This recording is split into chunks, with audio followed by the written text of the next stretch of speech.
Hoy en el periódico Punto en Boca nos hemos desplazado hasta Badajoz para poder entrevistar a quien fuese presidente de la Comunidad Autónoma de Extremadura, Juan Carlos Rodríguez Ibarra, desde el año 1982 hasta 2007. Juan Carlos, bienvenido, y damos con esto comienza la entrevista. Muchas gracias. Bien. ¿Ha cambiado mucho la política desde que usted la dejó? No ha cambiado mucho, ¿no? Debería haber cambiado bastante más de lo que ha cambiado, porque hoy se tiene la posibilidad de preguntarle, por ejemplo, a 2 millones de personas en un momento sobre su opinión sobre determinados temas, cosa que antes era prácticamente imposible. Uno podía comunicarse con 10 personas, con 15, pero hoy a través de las redes sociales, de internet, puedes pedir opinión de millones de ciudadanos, y millones de ciudadanos pueden dar opinión sobre lo que piensan respecto a la situación de su país, de su trabajo, de sus estudios, etcétera, etcétera.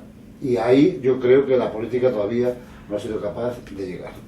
Se sigue utilizando las nuevas tecnologías como si fuera un instrumento más de propaganda, cuando las nuevas tecnologías yo lo que pienso es que es un instrumento que posibilita la intercomunicación. Y eso no ha llegado todavía a la política. ¿Qué es lo que sintió al ser el primer presidente de Extremadura? Pues nada, no sentí nada porque no había pensado en mi vida en dedicarme a eso. Nunca pensé ni dedicarme a la política, ni mucho menos ser presidente de una comunidad autónoma, porque cuando yo empecé con la política ni había democracia, por lo tanto era imposible pensar en ser alguien en política, y mucho menos autonomía. Afortunadamente, cuando muere el dictador, comienza un proceso de libertades en España. En mi partido éramos 2.600 militantes los que había en toda España, y tuvimos que ocupar cargos porque no teníamos más remedio, porque no había gente. Y entonces a mí me tocó ser diputado en un momento determinado, después me tocó ser candidato a presidente, y después presidente, pero sin que esa fuera mi vocación. Nunca lo fue, pero intenté hacerlo lo mejor posible. ¿Cuál fue su peor momento como presidente? Fundamentalmente aquellos que tenían que ver con la muerte. Por ejemplo, cada vez que tenía que asistir a un funeral de algún extremeño, policía, guardia civil, que había sido asesinado por ETA, pues esos momentos eran momentos muy difíciles, entre otras cosas porque los familiares, etcétera, siempre tenían que buscar a algún responsable de lo que había pasado, y normalmente lo encontraban siempre en los políticos, aunque no hubiéramos sido nosotros quienes habíamos matado a su hijo, a su padre, a su familiar, ¿no? Pero la gente en su momento busca responsabilidades. Y tal vez la riada de Badajoz, la de Valverde, fueron momentos absolutamente angustiosos. Murió mucha gente y lo pasé bastante mal. ¿Qué cree que hay en su trayectoria política para que muchos de nuestros abuelos piensen que ha sido el mejor presidente de Extremadura? Pues yo creo que estuve en el sitio justo en el momento oportuno. Es decir, cuando no había prácticamente nada en esta región. Cuando esta región estaba abandonada de la mano de Dios y de los políticos. Cuando nunca se pensó en Extremadura. Cuando Extremadura era un sitio que había entre Madrid y la nada. La nada era Portugal. Que tampoco... Entonces era un sitio que se desangraba. Es decir, la gente se iba. La gente se iba constantemente. Uno va a Alcorcón, a Móstoles, a San Boi de Llobregat, etcétera, y se encuentran miles y miles de extremeños. Se fue la mitad de la población, se iba yendo, es decir, íbamos perdiendo sangre, íbamos perdiendo energía. Y de pronto hubo una oportunidad de hacer un proyecto colectivo juntos, la primera vez en la historia. Extremadura existe antes de que hubiera autonomía, pero un proyecto colectivo, donde todos los extremeños tuviéramos un interés en hacer algo, no había existido nunca. Y yo tuve la suerte de presidir ese momento y hacer cosas que nunca se habían hecho. Es decir, yo cuando... Recuerdo que iba con mi hija un día por la carretera de servicio de la Autovía Nacional Quinta, por Talavera, en La Real, y me preguntó mi hija que qué era. ¿Esto qué es? Digo, esta es la carretera de Madrid de antes. Sí, hombre, esta va a ser la carretera de Madrid. Porque mi hija cree que la autovía estaba desde siempre, ¿no? La autovía estuvo desde que hubo autonomía y un poquito después de la autonomía. Es decir, tuve la suerte de estar en el momento justo donde empezamos a hacer cosas, tener dinero, tener recursos y poder decidir por nosotros mismos. Antes, cuando había que esperar a que decidieran en Madrid, nunca se acordaron de Extremadura. ¿Considera que actualmente Vara lo está haciendo bien? Bueno, pues ahora acaba de empezar otra vez, en su segundo mandato como presidente, después de haber tenido un espacio en el medio en el que gobernó el señor Monago. Yo no me gusta juzgar lo que hacen los demás, porque me daba mucho coraje cuando era presidente que tomándote una cerveza o un café cualquiera te arreglaba un problema que a ti te costaba 3 meses intentar entender. Entonces llegaba alguien tan listo que de pronto yo siempre decía, lástima no haberte conocido antes, porque llevo yo 2 meses estudiando este asunto, no encuentro forma de meterle mano y tú en un momentito me lo resuelves. Entonces, como no estoy en el sitio, como no conozco los problemas que existen, como no sé las soluciones que puede haber y no tengo los recursos que se contemplan, pues es muy difícil. Yo hasta ahora intentando hacer un presupuesto, ¿vale? Yo no estoy en el sitio para saber si lo está haciendo bien o lo está haciendo mal. Yo sé que cuando yo tuve esa situación salí del atolladero y fui capaz de hacer un presupuesto con el Partido Popular, pero ese Partido Popular era uno, este Partido Popular era otro. Entonces me cuesta trabajo juzgar una vez que he estado dentro, y además todo lo que diga siempre se va a utilizar en mi contra, y por lo tanto prefiero callarme. ¿No piensa que en cualquier cargo, sobre todo en política, 24 años son muchos? ¿No es más enriquecedor el sistema americano de mandatos no superiores a 8 años? Vamos a ver, el sistema norteamericano es un sistema presidencialista. Y no se elige a diputados. Nosotros nunca hemos elegido a presidente de gobierno, ni de autonomía, elegimos diputados. En Estados Unidos no, en Estados Unidos están ahora mismo con el proceso de selección de candidatos a presidente de la República. Y el presidente de la República tiene un poder extraordinario, un poder excesivo, hasta el punto de que puede vetar cosas que apruebe en el Congreso o en el Senado de Estados Unidos. Aquí en España no. Es decir, Obama no comparece nunca en el Congreso de Estados Unidos, ni en el Senado, no comparece nunca. Sin embargo, Rajoy todas las semanas está obligado a comparecer y a dar cuenta. ¿Por qué no comparece nunca? Porque a Obama lo eligen los ciudadanos, no el Congreso de los Diputados. Sin embargo, a Rajoy lo han elegido los diputados. Y por todo, claro, Rajoy tiene la posibilidad de dar cuenta a los diputados porque 350 diputados se reúnen toda la semana, pero 200 millones de norteamericanos es bastante difícil reunirlos, y por tanto no se da cuenta hasta dentro de 4 años. Entonces el presidente tiene un poder ilimitado, con ciertas limitaciones. El presidente de una democracia parlamentaria no tiene esos poderes, lo eligen los diputados. Y por tanto entiendo que en el sistema norteamericano el presidente que tiene tanto poder se le limita en el tiempo, pero no entiendo muy bien que en los sistemas parlamentarios se intente decir a los ciudadanos, ustedes quieren elegir a este señor, pues son ustedes idiotas, porque no hay que elegirlo. Oiga, si queremos elegirlo, si nos gusta, si estamos contentos con lo que hace, no, pero hay unos cuantos listos que dicen, no, usted tiene más que 8 años. Es decir, si lo hacen mal, te vas a los 4 años a la calle, y si lo haces bien, a los 8. Claro, aquel que quiera hacer una política para tapar baches, con 8 años de sobra. Pero aquel que quiere hacer una política de transformar su región o su país, 8 años es empezar. Entonces, una región, por ejemplo, como esta, con gente que se iba a la inmigración todos los fines de semana, que se iba a Cataluña, País Vasco, a Suiza, etc., sin autovías, sin carreteras, sin electrificación en los pueblos, sin apenas producto bruto, es decir, sin apenas transformación, sin universidad, sin institutos en la mayoría de las poblaciones, sin gente que estuviera estudiando, porque a los 11 años se iban de la escuela. Es una región distinta de una región con universidad, con carretera, con ordenadores en las escuelas, etcétera, distinta con universidad de aquella. Por lo tanto, pensar que tu proyecto político termina en 8 años, o en 4, o en 12, es una estupidez.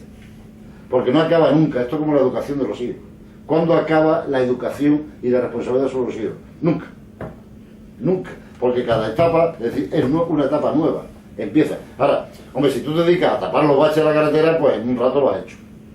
Pero si te dedicas a hacer una región sin ave a una región con ave, son dos regiones distintas. Así que yo soy partidario de limitar el mandato, pero de los que pierden. Si usted se presenta 2 veces y no gana, váyase, dedíquese a otra cosa. Ahora, de los que ganan, deje usted que decida a los ciudadanos. Si no les gusta ya, no les votarán. Y si les gusta, porque usted es el maldito del grupo. Una de las características admiradas por muchos y criticadas por otros tantos es la sinceridad que usted tiene. ¿Opina que es importante decir siempre lo que piensa o se arrepiente de haber sido impulsivo alguna vez? Alguna vez he sido impulsivo y me arrepiento. Alguna vez he dicho algo que haya podido ofender a alguien. porque en el momento de decirlo no pensaba yo que estaba ofendiendo. Pues después, al cabo de los minutos, te has dado cuenta de que no tenía que haberlo dicho. Cuanto alguna cosa, pero yo creo que esto nos ha pasado a todo el mundo.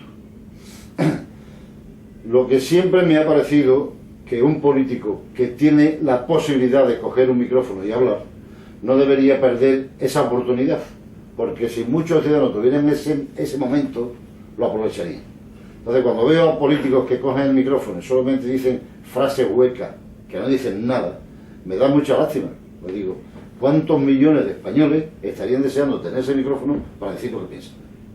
Entonces, yo cada vez que tengo un micrófono intento decir lo que pienso. Y si alguna vez no puedo decir lo que pienso, mejor es callarte, pero no mentir.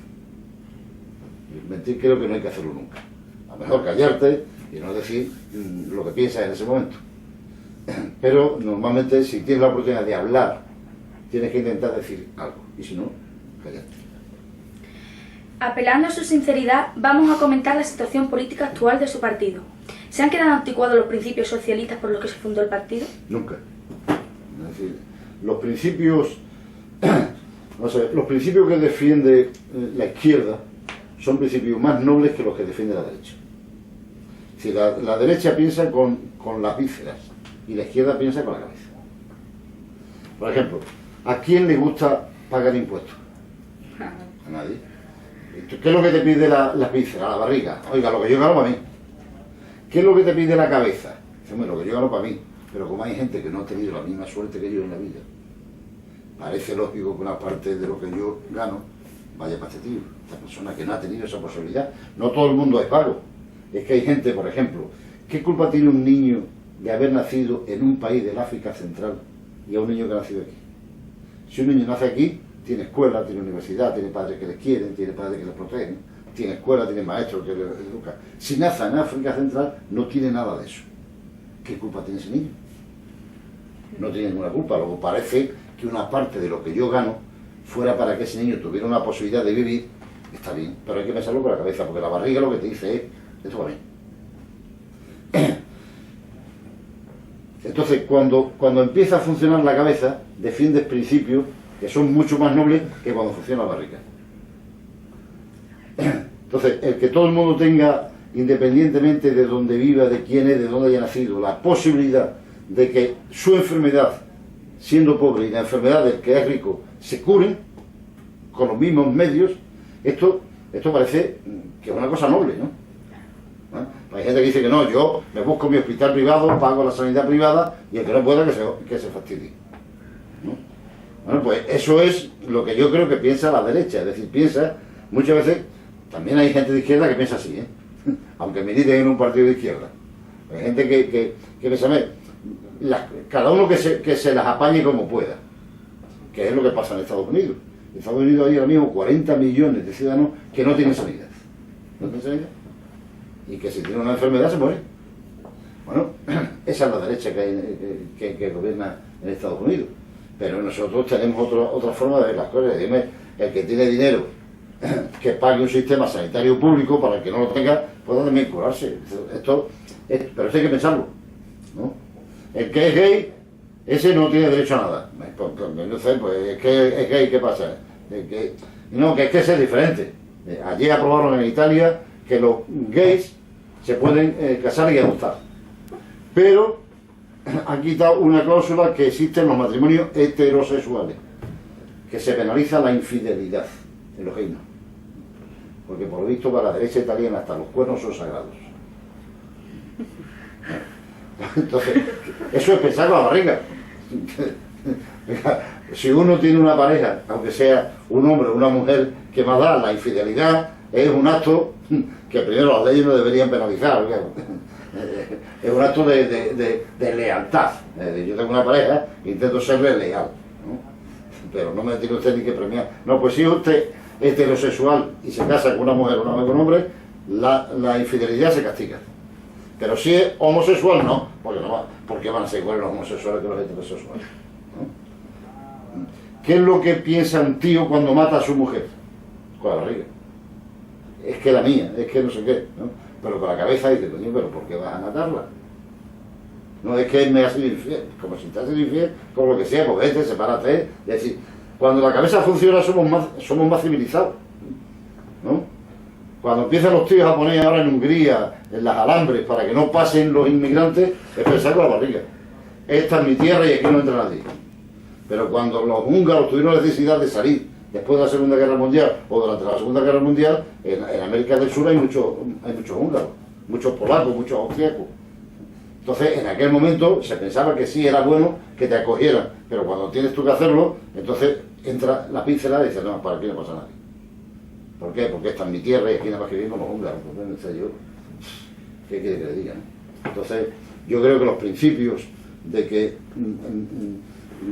no importe un niño en dónde haya nacido y qué familia tenga, para que tenga la misma educación que tú, esto me parece que es un principio que defiende la izquierda. El que un niño tenga derecho a ser curado de su enfermedad con los mismos medios que tú, es un principio que defiende la izquierda. Y sin embargo la derecha esas cosas no siempre las defiende. Entonces yo creo que la igualdad, la libertad y la democracia son cosas que defendemos, derecha e izquierda, la libertad y la democracia, pero nos diferenciamos en el concepto de igualdad. En cuanto a la política nacional, ¿le parece correcta una segunda vuelta para las elecciones o preferiría que se llegue a un pacto entre partidos? Y en el caso que se repitiese las elecciones, ¿qué supone que ocurriría? Lo mismo que ahora. Lo mismo que ahora, porque no creo que no va a haber transferencia de votos de la izquierda a la derecha o de la derecha a la izquierda, sino que imaginemos, el PSOE tiene 90 y Podemos 60, pues a lo mejor ahora resulta que como Pedro Sánchez está haciendo un esfuerzo por no gobierno tal, el PSOE va a tener 100 y Podemos 50. La suma sigue siendo 150. Uno tenía 90, otro 60, ahora tiene unos 100, otros 50, 150. Ciudadanos parece que va subiendo y el PP bajando. Bueno, pues ahora el PP tendrá 100 en vez de 100 o 90 en vez de 103 y Ciudadanos tendrá 50 en vez de 40. Pero creo que la suma de las opciones de derecha e izquierda va a ser la misma. Por lo tanto, no creo que vaya a cambiar, mucho la situación. Esta es una situación nueva que no ha ocurrido nunca en España. No había ocurrido nunca. La gente quería que hubiera muchos partidos. Bien es cierto que en el año 77, que había, me parece que, no sé si fueron 60 o 70 partidos los que nos presentamos a las elecciones, todo el mundo decía que aquello era una jaula de grillo, que había que ir a un sistema de bipartidismo como en Europa. Pero después el bipartidismo ha sido desacreditado. Y ha dicho, no, aquí tiene que haber varios partidos. Y ahora cuando hay varios partidos, ninguno tiene mayoría, todos son minoritarios, la gente lo que quiere es que haya un pacto entre partidos, pero sin ceder nada. Es decir, ahora los periodistas, los más listos de la clase, están todos los días examinando a qué ha renunciado el PSOE y Ciudadanos para pactar. Eso es lo que están buscando. Y están todos los días diciendo, oiga, y usted dijo no sé qué, y ahora resulta que afirma no sé cuánto. Claro, porque si usted quiere que yo pacte, no tengo más remedio que hacer. Porque el de enfrente dice el tío que si nada más que hacemos mi programa, ¿qué pinta aquí? Entonces tengo que quitar unas cuantas cosas para que él meta la suya. Y ahora están todos los periodistas todos los días diciendo, a ver en qué han cedido. Oiga, ¿no queréis usted un pacto? Pues pacto significa cesión. Pero aquí queremos el guarro gordo y barato. Queremos que haya partidos que no tengan mayoría, pero al mismo tiempo gobiernen como si tuvieran mayoría. Es decir, sin tener en cuenta lo que dicen los demás. Y así es bastante difícil. PSOE y Ciudadanos han cedido. Y hay cosas que a mí me hubiera gustado que mi partido no hubiera cedido, pero cuando uno quiere negociar con otro no tiene más remedio que ceder. Pero Podemos y PP todavía no han cedido nada. Todavía no han cedido nada. Si ellos cedieran algo, seguramente se podría llegar a un acuerdo mayoritario. Pero como no quieren ceder nada, pues va a ser difícil que haya gobierno. Y entonces, a lo mejor en junio vuelve a haber elecciones, y a lo mejor en diciembre todavía estamos hablando de ver cómo somos capaces de formar gobierno. Y mientras tanto, el que está en paro, seguirá en paro. Pero viva el multipartidismo. En el primer acuerdo que se ha firmado entre Ciudadanos y PSOE se ha acordado suprimir las diputaciones. ¿Cuál es su posición en este punto, ya que ha sido rechazada por algunos socialistas? Yo estoy de acuerdo. ¿Cree que este pacto es viable? Yo lo dije hace 7 años y me echaron la bronca en mi partido. Porque yo creo que 4 administraciones es mucha tela. Si Extremadura tiene 1 millón de habitantes, tiene ayuntamientos, diputaciones, comunidad autónoma y gobierno central. Demasiado. Entonces yo creo que las diputaciones que han hecho un gran servicio deberían desaparecer, aunque no desapareciera la función que tienen, que podía haber un consejero de las diputaciones, pongamos por caso, es decir, el presidente de la Junta puede nombrar a un consejero responsable de la provincia de Badajoz y a otro consejero responsable de la provincia de Cáceres, que tendría la estructura de las diputaciones, porque a los funcionarios no los vas a quemar, tienes que dejar de ahí los que están, y por lo tanto los tendrás que aprovechar, pero tener la estructura de otra administración más, 4 administraciones para gobernar a 1 millón de habitantes, es demasiado. Por lo tanto, yo las quito. Estoy de acuerdo con que se quiten.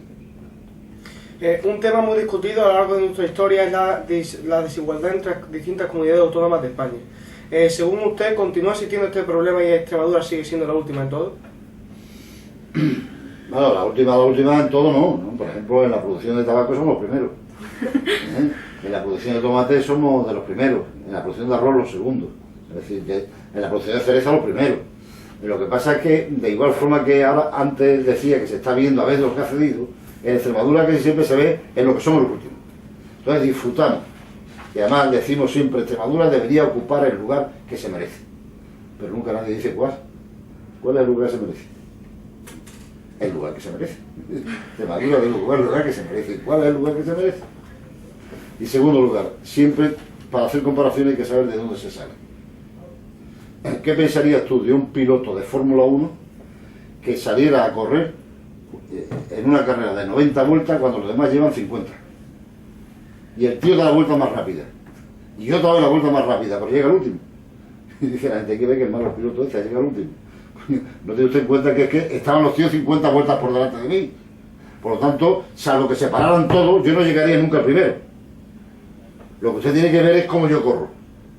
Y si estoy corriendo bien, estoy yendo por buen camino. Claro, es que cuando nosotros salimos a correr no teníamos ni coche. Ya los catalanes tenían autovías, autopistas, ya Madrid tenía el gobierno, tenía muchas fábricas, ya Valencia tenía... Nosotros no teníamos nada. Es que no teníamos nada. Entonces, estaban los últimos, sí. Pero ¿cómo corremos? Porque es que no pretenderá usted que lleguen los primeros, ¿no? Porque es que los demás van con unas cuantas ventajas. Es decir, cuando nosotros quisimos hacer, por ejemplo, no sé si habréis visto, el aguardiente del Valle del Este. Porque cuando quisimos hacer la fábrica para hacer el aguardiente, no podíamos, porque no había luz a 220 voltios. Aquí solamente había a 125 en aquel momento. Por lo tanto, no se podía hacer un transformador. Hubo que hacer una instalación en todo el Valle del Este a 220 para poder hacer la fábrica. Pero esas cosas en Cataluña, en Murcia, en Valencia estaban sobre hace muchos años. Aquí no. Ahora que he mencionado Cataluña y otro tema de polémica, ¿qué crees que pasará? ¿Conseguirá la independencia o...? Mira, me extraña mucho ahora cuando se ha hecho el pacto PSOE y Ciudadanos, los periodistas todos le preguntan al PSOE y a Ciudadanos, ¿y qué alternativa dan ustedes a Cataluña? Porque solamente dice que están en contra de que hagan un referéndum para separarse. ¿Qué alternativa le dan? Y empiezan los políticos ahí así, ninguna, la Constitución. La alternativa que damos es la Constitución. Que usted forma parte de España y usted no puede decidir que me quita un brazo a mí sin mi consentimiento. Así que yo estoy dispuesto a discutir si quitamos el brazo, porque yo soy un cuerpo único y me quieren quitar un brazo, pero usted no lo decida, ¿eh? Lo decidiremos entre todos. Y ya veré yo si me interesa que me quiten un brazo. Entonces, hay políticos que dicen que no se vayan porque los queremos mucho. Yo no. Yo no quiero ni a los catalanes, ni a los vascos, ni a los madrileños, ni a los extremeños, ni nada. Yo quiero a personas concretas. Y resulta que si te quiero a ti, o a ti, es que soy de Monesterio. Ah, bien, pues yo no quiero Monesterio, ¿eh? Yo quiero una persona que es de Monesterio. O quiero a otra que es de Zafra. O quiero a otro, pero yo no quiero a los catalanes. Es decir, ¿yo cómo voy a querer a los catalanes enteros? Al tío, al violador del Sánchez, ¿cómo lo voy a querer? Entonces, ¿por qué no quiero que se vaya? Pues mira, yo tengo un coche. Si me preguntas ahora mismo cuál es el color de la tapicería, no lo sé. Porque a mí los coches me dan igual. Lo único que me interesa es que me puedan llevar de viaje cuando yo quiero ir. Entonces, yo tengo un coche que me gusta para ir, por ejemplo, a Madrid. Y entonces, si me quitas una rueda, dice, ¿te gustaba la rueda? No sé ni cómo es. Es que me hacía falta para llegar a Madrid. Si me quitan la rueda, me ha estropeado el viaje. Entonces, ¿le gusta a usted Cataluña? No, es que me hace falta para el viaje. Y como yo tengo un viaje de igualdad, un proyecto de igualdad, si me falta alguien, me falta una rueda, se me estropea el proyecto. Entonces dice, es que nosotros aportamos más, claro, claro. Si usted tiene más dinero, aporta más. Y por eso lo necesito. Para que tiene, le diga que no tiene. Y por eso no quiero que se vaya. No porque me guste mucho o poco, les quiera mucho o poco, porque me hace falta para el proyecto. Ese es mi concepto de España, del Estado. El Estado es un instrumento que me permite hacer un proyecto de igualdad. El Estado es un instrumento que nos ha permitido hacer en Extremadura un proyecto de igualdad, mejor o peor, es un proyecto. Si no existiera ese Estado como es, me quitan una rueda, ya no hay viaje.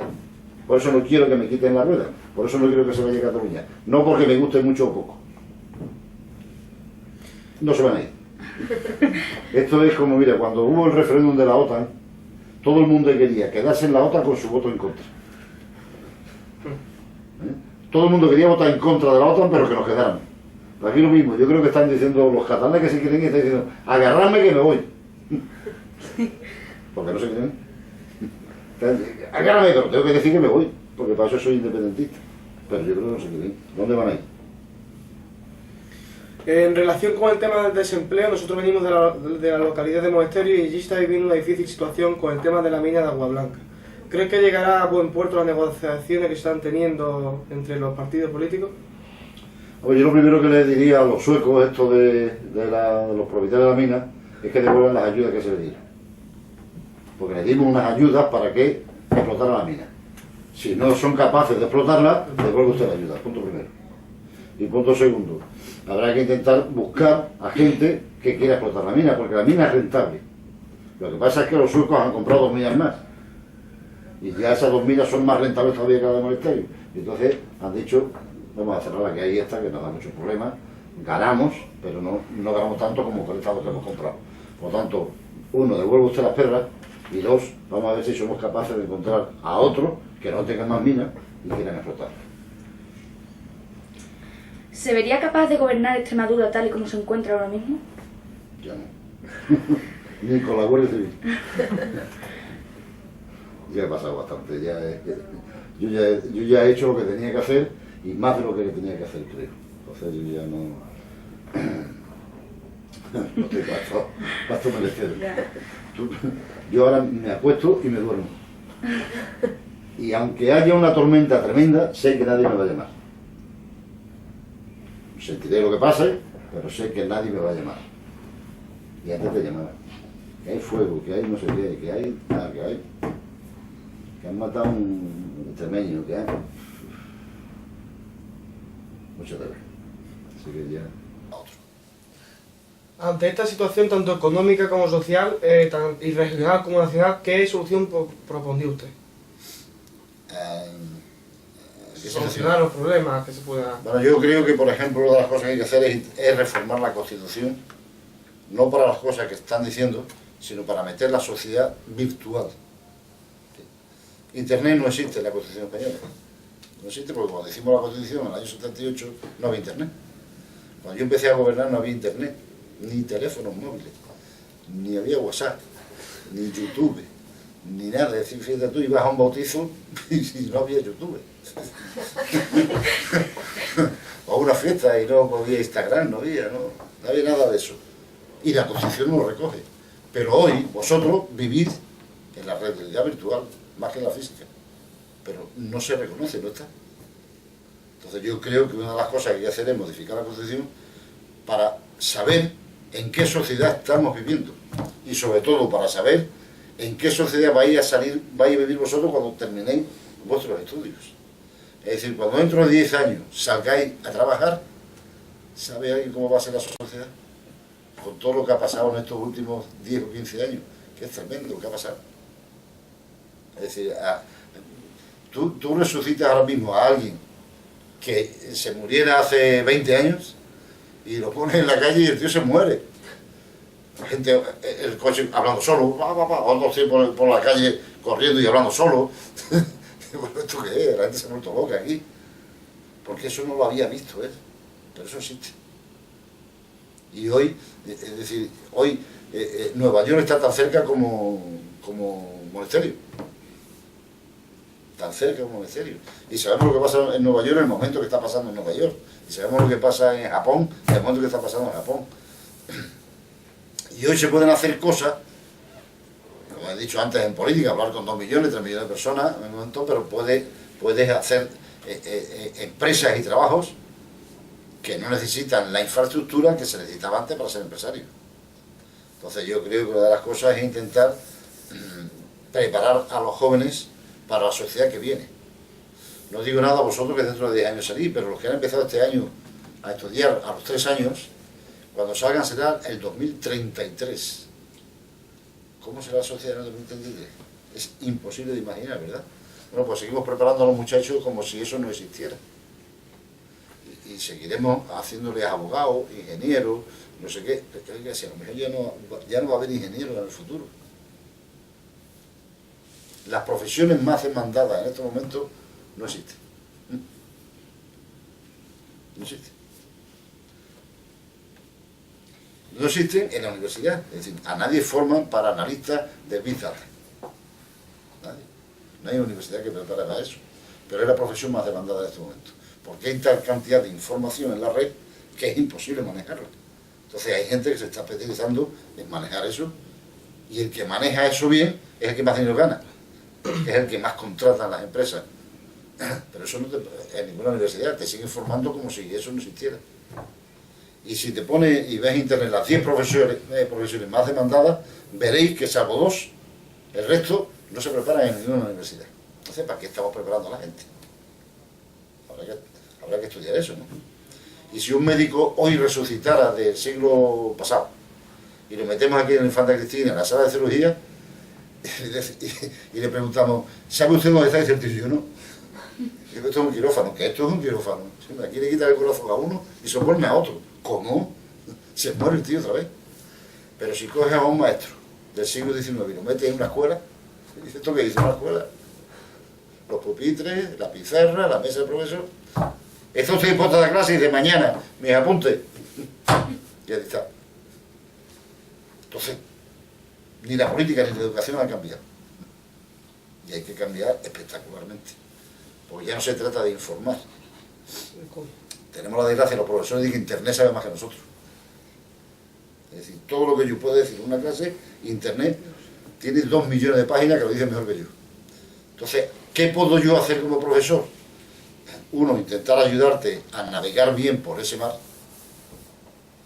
Y 2, intentar ayudarte a que entiendas para qué sirven esas cosas de las que te informa Internet. Y 3, para descubrir tu vocación, y tu pasión, y tu actitud, y lo que te gusta, y para lo que vales. Y si fuéramos capaces, los profesores, que tenemos a los muchachos desde los 3 años hasta los 22 o 23 años en nuestras aulas, que ya son años, si fuéramos capaces de descubrir para qué sirven, seguramente el fracaso escolar desaparecería. Pero como todo el mundo tiene que ser igual, todo el mundo tiene que seguir el mismo ritmo, pues entonces lo que se está haciendo ahora es decir, bueno, pues vamos a poner la rivalidad para ir quitando gente del medio. Descubre usted para qué sirvo. Hay una bailarina famosísima, una rusa, que los padres creyeron que era una niña hiperactiva, que no se estaba quieta en clase, la llevaron a psiquiatra. Y el psiquiatra descubrió y dice, no, su hija no tiene nada, es que le gusta bailar. Llévela a una academia de baile y que no te lleva más física ni química ni nada de esto, que no le interesa. Y además nunca va a ser una física esplendorosa. Porque hay padres que dicen, no estudies eso, que tú cómo vas a ser actriz de teatro. Si eso, ¿a dónde vas a ir tú siendo actriz de teatro? Y siendo matemática, ¿dónde vas a ir? A ningún sitio. Que yo sepa, muchos matemáticos famosos no existen, ¿no? Pero es que te gusta la profesión, pues habrá que intentar fomentar tu profesión. Porque eso es lo que te gusta, eso es lo que te apasiona, eso es lo que quieres ser. Pero no. Los Beatles, la mitad de los Beatles, ¿sabéis quiénes son los Beatles? ¿No? Sí. Pues coincidieron 2 de ellos en una escuela de Liverpool. Y el profesor de música nunca se enteró que tuvo la mitad de la banda de los Beatles en su clase. Porque cada vez que tocaba la guitarra decía, dejadme de tocar la guitarra, que vaya a hacer el payaso y nunca vaya a hacer nada en la vida. Y lo que fue. Si lo hubiera fomentado el guitarrero, como esas cosas no se pueden hacer. Otro problema de la actualidad es el de la corrupción política. ¿Entiende que los jóvenes estén desencantados con la política? Vamos a ver, si el desencanto con la política fuera solo en España, estarían muy preocupados. Pero resulta que es que el desencanto de la política es en todo el mundo. En todo el mundo, prácticamente. La democracia es buena si soluciona los problemas y es mala si no los soluciona. Entonces, en política hay corrupción. Y además existe una ventaja para descubrir esa corrupción, que cada vez que un político se entera de la corrupción de otro, hace una rueda de prensa y lo cuenta. Pero, por ejemplo, cuando un profesor se entera de que otro no va a clase diciendo que tiene depresión y es mentira, no lo cuenta, no hace una rueda de prensa. Y dice, mi compañero no viene a clase y dice que tiene depresión, pero es mentira. Eso lo cuenta. Cuando un médico se equivoca en el diagnóstico y se muere el paciente, los demás médicos no hacen una rueda de prensa diciendo, este tío, lo malo que es, que ha matado a un paciente. No lo cuentan, lo tapan. Pero en política, cada vez que alguien se entera de algo, lo cuenta. Entonces parece que hay más corrupción en la política que en la sociedad. Pero la sociedad no te creas tú que anda muy allá, ¿eh? La sociedad también tiene sus problemas de corrupción. Lo que pasa es que no lo contamos. Pero es verdad que habría que intentar hacer algo para que... el otro día venía un artículo en El País muy bueno. Decía que en 40 años no hemos sido capaces de establecer una moral democrática, una ética democrática. Porque si fuéramos capaces y hubiéramos sido capaces de establecer un camino, nadie se saldría de ese camino ético, pero no hemos sido capaces de hacerlo. Y por lo tanto se sigue pensando que uno puede robar cada vez que quiera. En esta entrevista estamos haciendo en su fundación. ¿Cuál es la función que desempeña o que se realiza en esta fundación? Pues esta me dio poca porque no tenemos un duro, pero hacemos lo que podemos. La primera de ellas es intentar digitalizar el archivo mío. Como he dicho al principio, cuando yo empecé no había ordenadores, todo era papel, todo se hacía en papel. Y como he estado muchos años, pues hay papel en abundancia. Entonces estamos intentando, con la ayuda de algunos patronos, digitalizarlo. ¿Para qué? Para que quede ahí para la historia. Para los historiadores que quieran averiguar qué pasó en estos tiempos, ahí para tener la información digitalizada. Segunda cuestión es intentar influir para esto que os he dicho, para que haya una nueva educación, un nuevo sistema educativo.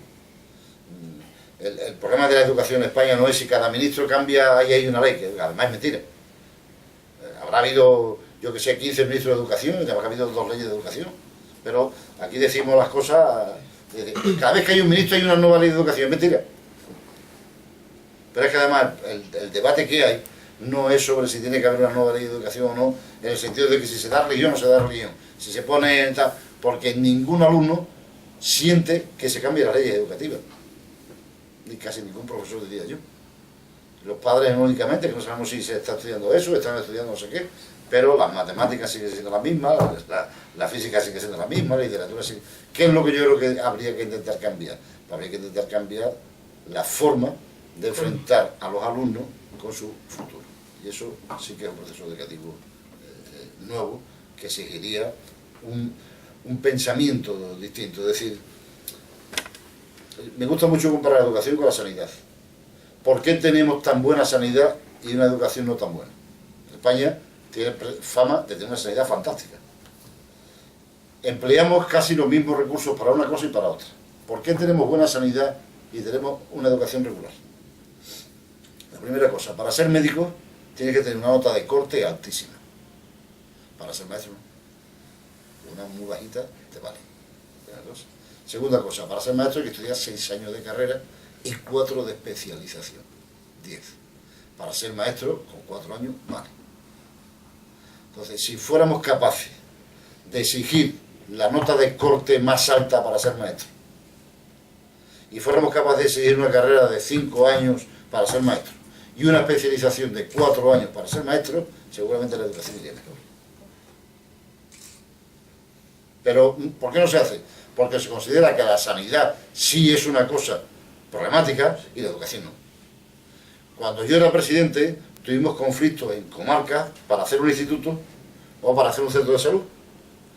Donde se hacía un centro de salud, la mayoría de los pueblos no estaban de acuerdo, porque siempre todos los pueblos quieren que el centro de salud esté en su pueblo. Entonces, como había 15 pueblos, se ponían uno. El resto protestaba.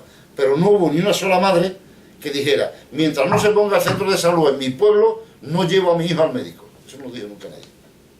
Porque cuando ese niño se ponía malo había que llevarlo al médico. Pero cuando era un instituto, el proceso era el mismo. Y entonces aparecían las madres y decían, mientras no se ponga el instituto en mi pueblo, no llevamos a los niños al instituto. ¿Por qué? Porque la sanidad es importante, la educación es más. Nosotros le damos clases, decían las madres. Yo sé que clase le puede dar cualquiera. Total, ¿qué más da? Y eso hace que se tenga poco respeto a la tarea de un profesor. Porque se considera que, bueno, que las madres se pueden dedicar a darle clase a los niños. Total, para lo que hacen en la escuela, piensan ellos. Pues habría que intentar potenciar desde el principio la figura del profesor. Y darle, es decir, hay veces, un médico normalmente cuando va a la carrera es porque tiene vocación. Pero un químico, cuando va al instituto, no siempre tiene vocación. Porque hizo química con la idea de colocarse en una fábrica de tomates. Como no pudo, hizo unas oposiciones y se metió en el instituto. Pero los adolescentes le dan 3 patadas en la barriga. Eso casa más. Habría que intentar potenciar la carrera docente y con vocación. Para que sea una pasión. Lo mismo que pido para los alumnos, también pido para los profesores, que estén apasionados. Un médico nunca dirá, yo no voy a usar un escáner de tercera generación para ver si tienes un tumor. Ya aprende el tío cómo funciona el escáner, porque se juega la salud de su paciente. Pero hay maestros que dicen, yo los ordenadores no los uso. Yo eso no lo aprendí en la facultad. Y yo siempre les digo, cuando vayan al médico avísenme, a ver si le hace el médico una radiografía en vez de un escáner, porque el médico no aprendió lo del escáner en la facultad, pero el tío es el que se preocupa porque se juega la salud de su paciente. También ha dedicado parte de su tiempo a la escritura. ¿Podría hablarnos de su libro, Rompiendo Cristales, 30 años de vida política? Pues es un libro de reflexión política. Algunos creen que es una biografía, pero no lo es, o una autobiografía. No lo es, solamente hay un capítulo que es para decir quién soy, pero el resto son reflexiones políticas. Sobre esto que estamos hablando de la nueva sociedad, sobre las autonomías, sobre el Estado federal, sobre el terrorismo, sobre Europa.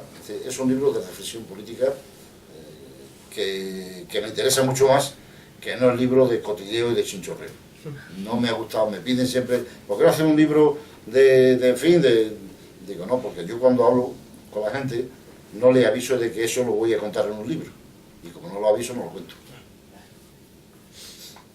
No creo que a vosotros gustara que yo ahora contara, pues estuve con unos alumnos de magisterio y no sé qué, y tal, porque no os he contado que lo voy a contar en un libro, por lo tanto no lo voy a contar.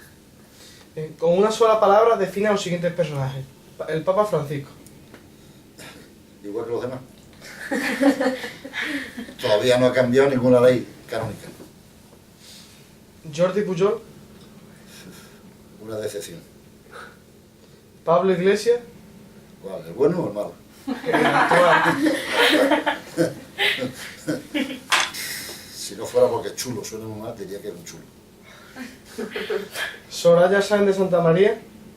Una opositora. Opositora de oposiciones. Cada vez que habla parece que está haciendo un tema de oposición. Y ahora, por último, le proponemos un juego. Le decimos 2 nombres y debe elegir con cuál se encuentra más afín. ¿Pedro Sánchez o Susana Díaz? Ahora mismo con Pedro Sánchez.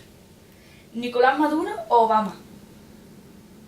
Con Obama no lo conozco, pero estaría más contento con Obama. ¿Esperanza Aguirre o Rajoy? Esperanza Aguirre. ¿Artur Más Mas? simpática, además. Más graciosa. ¿Artur Mas o Puigdemont? Puigdemont, que no se le ve la cara. Y ahora, sin relación con la política, ¿Leo Messi o Cristiano Ronaldo? Bueno, Leo Messi. Uno es un artista, el otro es un atleta. Bueno, pues con esto damos por concluida la entrevista con Juan Carlos Rodríguez Ibarra.